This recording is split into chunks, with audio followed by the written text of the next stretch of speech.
is it, Mrs. Lucas? Oh, well, just save it, will you, please? We don't want Paul's plane to arrive before we do. It won't, Mr. Carpenter. Now, what on earth are you talking about? Would you mind telling me what you're talking about? Well, just now, there was a bulletin on the radio. Pan Atlantic Flight 643 came down 25 miles off the East Coast. It crashed. Oh, yes, I'm sorry. Now, what about the passengers? Well, there's no news of the passengers yet. Only that the Coast Guard rescue operation was on the way. I've got to call the airport. Oh, gosh, Paul.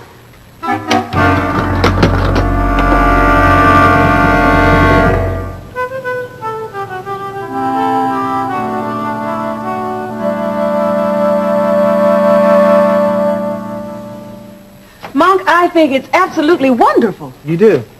Cross my heart. And I know talent. And you are good. Well, I just wish I knew how Gene was going to take it. So, our probationer is a dancer in disguise, huh? Well, it's better than being a burglar in disguise. Why didn't you tell us about this all along, Monk? Why'd you keep us in the dark? I don't know. I guess it was kind of a shame.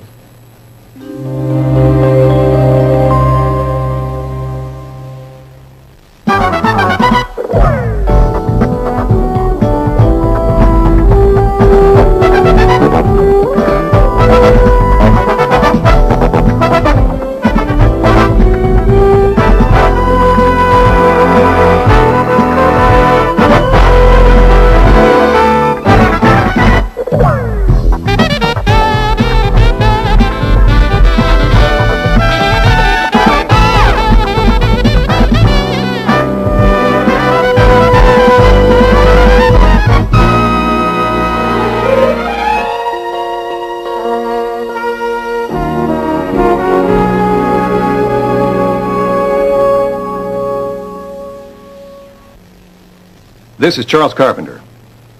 Charles Carpenter. No, madam, I don't know who your Mr. Dudley is, nor do I care. Now, if you're not going to give me that information, would you like me to get it from Commissioner Reichert? Or would you like me to call the Federal Aviation Administration? Good. Now, the moment you hear anything, do you understand, I want you to call me immediately. Nothing yet. Lord, what are you going to tell Eric? For the moment, nothing. Now, is he upstairs playing with his computer? Yes, he was. Well, shall I go get him? No, absolutely no. Now, the first thing all of us must do is stay calm. Yes, but I can't help thinking about that poor Mrs. child. Lucas, will you please not concern yourself with Eric? Mrs. Lucas is only trying to help. to complicate a crisis situation. Now, I'm sorry, Mrs. Lucas, but I think I know what's best for the boy. But maybe he should know, Daddy. That's typical, Mim.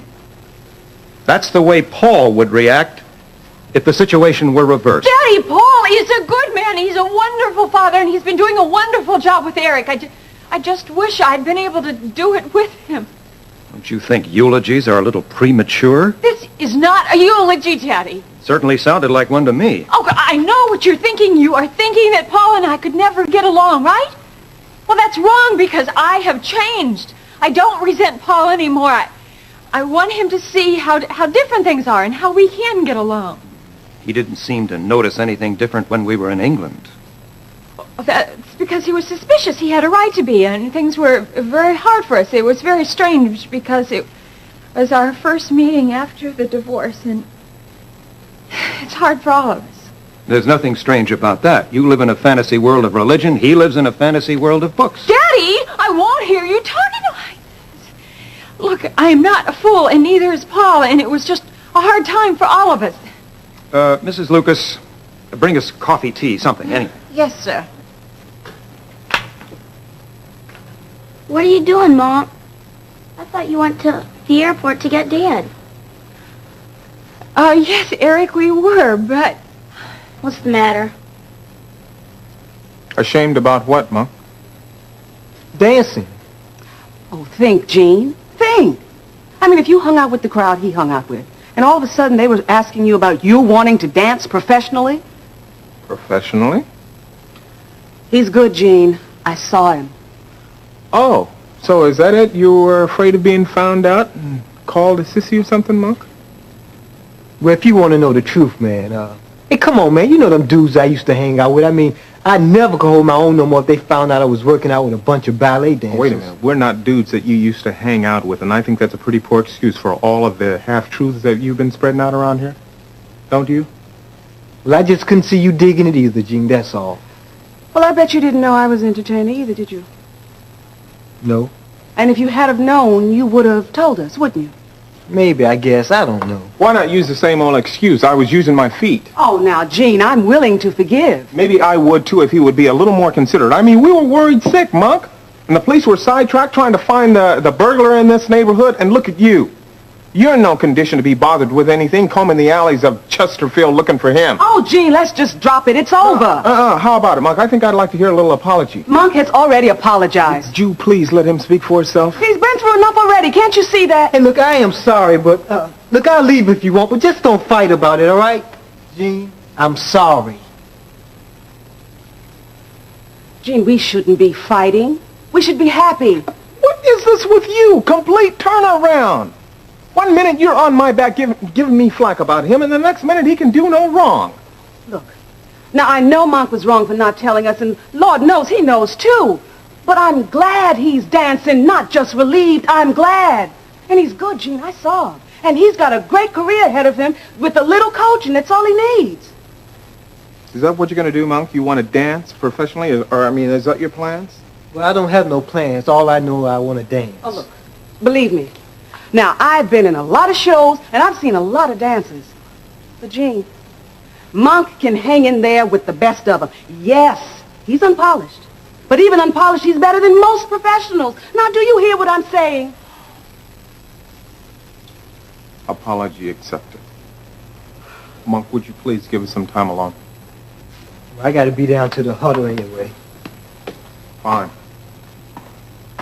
Thanks, Carla.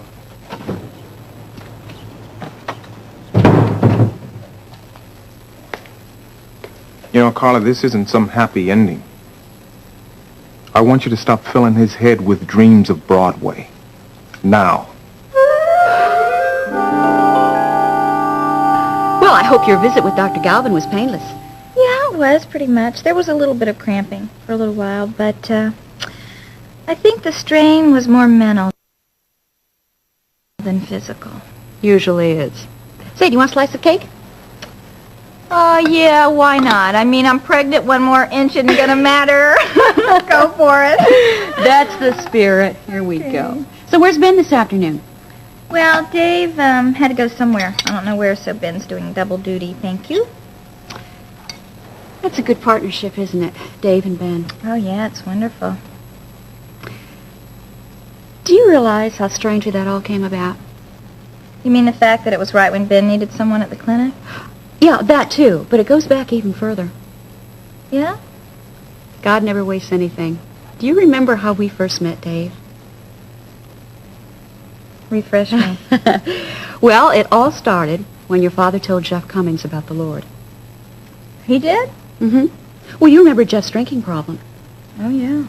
Well, Scott persisted with Jeff, and after he'd been healed and after he'd accepted the Lord, he suddenly found himself in jail one night.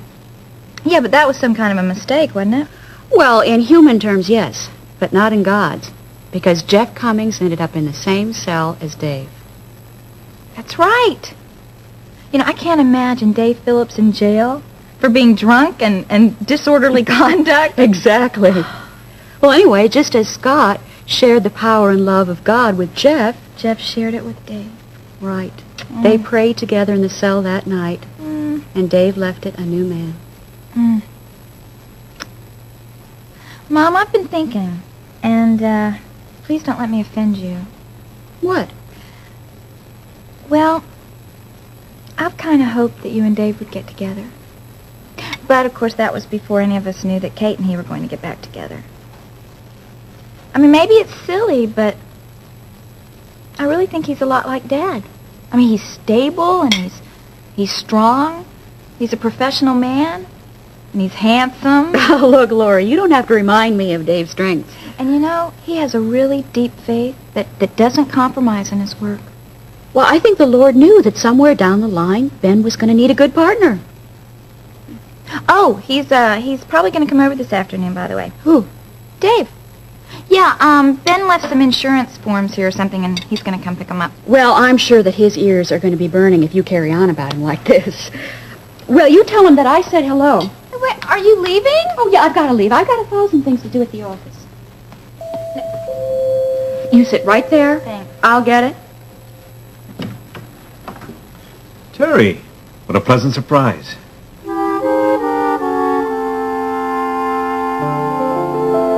Eric, honey, we decided not to leave for the airport quite yet because there was this radio announcement. Eric, Your father's plane's going to be late, and rather than stand around and just waste time, why don't you go out to the kitchen and help Mrs. Lucas? Yes, I could use some help. Come along. Okay.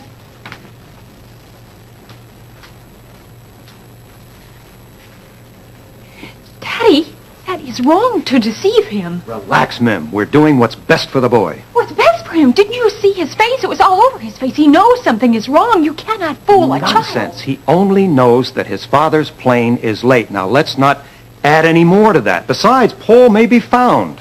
Daddy, that is beside the point. All we know now is that his father is in danger. Mim, the one thing we know is the plane went down. Now, why worry him more unnecessarily? But if Paul isn't alive, then Eric will feel betrayed. No, children don't think that way at all. They do think that way. They do, Daddy, because I felt betrayed and left alone more than you will ever know when I was growing up because of all the times you kept things from me. Then it must have been a figment of your imagination, because anything I may have kept for you was no concern of yours to begin with. Daddy, I don't believe you. One minute you're expecting him to be a little miniature Charles Carpenter, and the next minute you deny him the right to know about his father.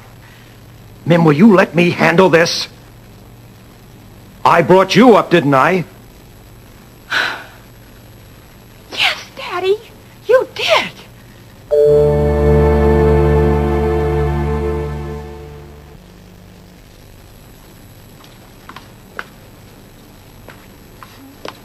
Carla, why are you doing this? Doing what? You're obviously overcompensating and you really don't have to do it. I'm not overcompensating for anything. I meant every word I said. Look, for months you have been ambivalent about Monk. I think I had every right to feel that way, don't you? Yes, I do. Along with the unknowns. And the givens. And the givens. So how am I overcompensating? Because you're feeling guilty, Carla. I know you are. Okay. Do you know me better than I do? No, but I feel that sometimes you're a little slow to admit to things. All right. Okay, I felt a little guilty. I wanted to trust him, but I couldn't. I wanted to like him, but I didn't. And you're going to make up for everything by telling him you're going to get him some kind of career on Broadway. Is that it? There's where you're wrong, Gene. Well, why are you bending over backwards for the boy? Oh, come on, mister. I couldn't bend over in any direction. And even if I could, I wouldn't do it to please, flat, or pamper anyone. Well, then what is it? Oh, come on. Look, now, it's contrary to what you're thinking. Monk is not just an excellent dancer. He's a performer. I mean, he's smooth, fluid, and he's very masculine. You know, he's got the kind of stuff that agents would drop their fee just to work with. Now, if I really wanted to be on a guilt trip, I'd ignore that talent. So what do you propose? Well, I think Lionel needs to see him. Lionel? Lionel Carson? That man who took you away from family life to begin with? Oh, well, it's not me now. It's Monk. In any case, Lionel can help him. And what about Monk's education? Well, I'm not asking him to give that up. Oh, come on. Now get serious. What boy who's got a chance for show business is going to be concerned about a silly little diploma? Especially after he's dropped out of school once already. Oh, I'm not advocating to drop out. No, not directly you're not. Not in any way. I mean, come on, Gene. I mean, he can pick his GED up anywhere. I mean, there's so many schools in New York, he could take his pick. But Monk has a chance to make it, and I want to help him. What dream? What are you talking about? Listen, come here. Come on, I want to talk to you. Sit down. Oh boy, this must be a heavy one. Well, it was. It is. You know, all this stuff about hell, it keeps coming back again and again and again, almost every night. Right, it's only a dream now. No, listen, Marianne, it's not only a dream. And it's not just hell revisited. Okay, I'm listening. The last time that I had the dream, I was in hell, all right, but it was worse. This time, I was reaching out to you. I mean, that'd have been fine and everything if you'd have saved me, but it wasn't like that. You see, I was pulling you in instead of you pulling me out. Russ. And even if I wanted to, I couldn't let go. I couldn't stop myself. And there you were, right there, with me. I mean, I never much, really believed too much in dreams before. Well, you shouldn't now. Russ, I'm not going to go to hell. I have put my faith in Jesus Christ. Maybe. But this just wasn't any ordinary dream. I mean, it was just too real, Marianne. Too close to home. I woke up sick, for crying out loud. I was sweating. I knew that there was something that I had to do. What? I'm doing it right now. It's not the hardest thing I've ever had to do in my entire life. What are you saying? I need you, Marianne. I need you so much. But I can't let that ruin your life. I'm not going to let that ruin your life. Russ, don't you think that after all this time, after all these months, I've needed you just as much? And maybe you couldn't let go of me in that dream because I wouldn't let you.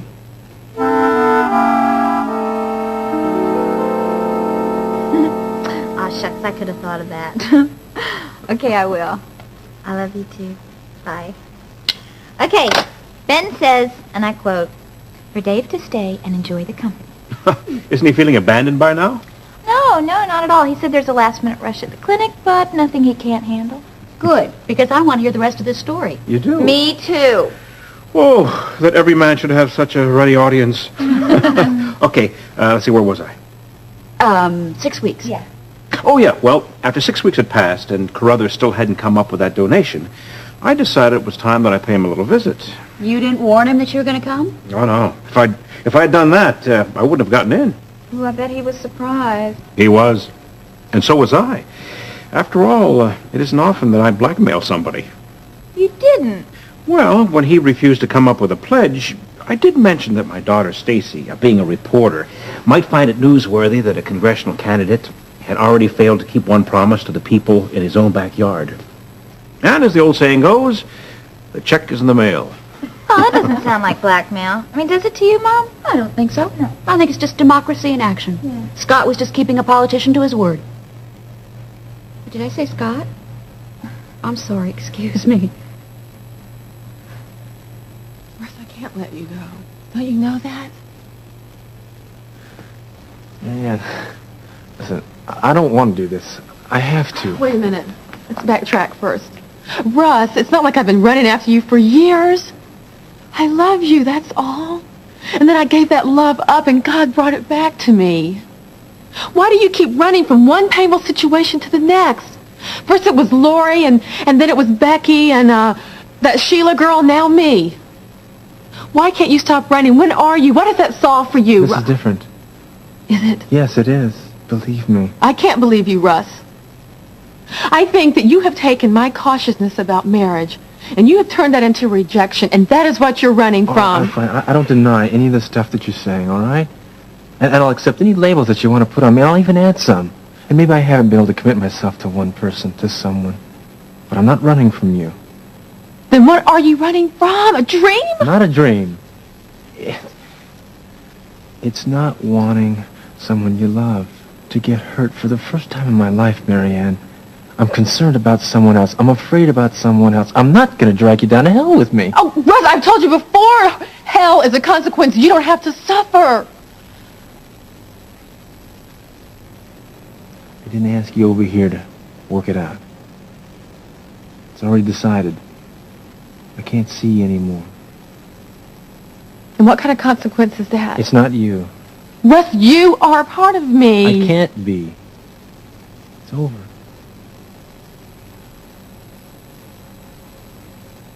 Please don't do this to yourself. Please don't do it to me.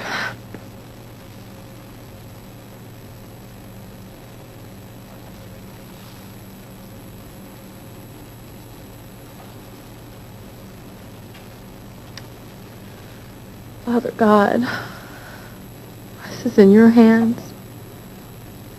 Please watch over him.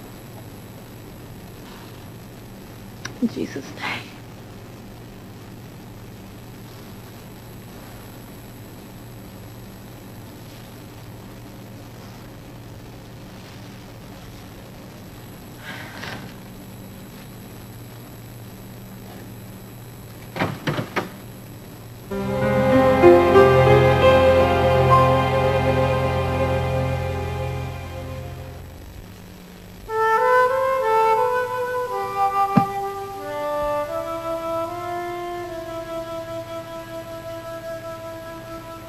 Aren't you hungry? You haven't eaten anything all day.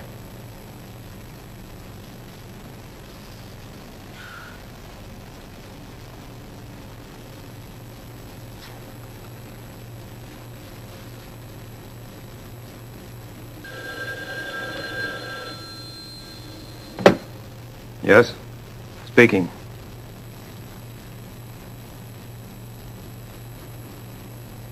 Mm-hmm.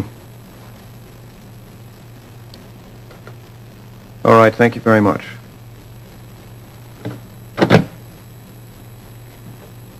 There were 23 survivors. Paul wasn't one of them. They're calling off the rescue operation.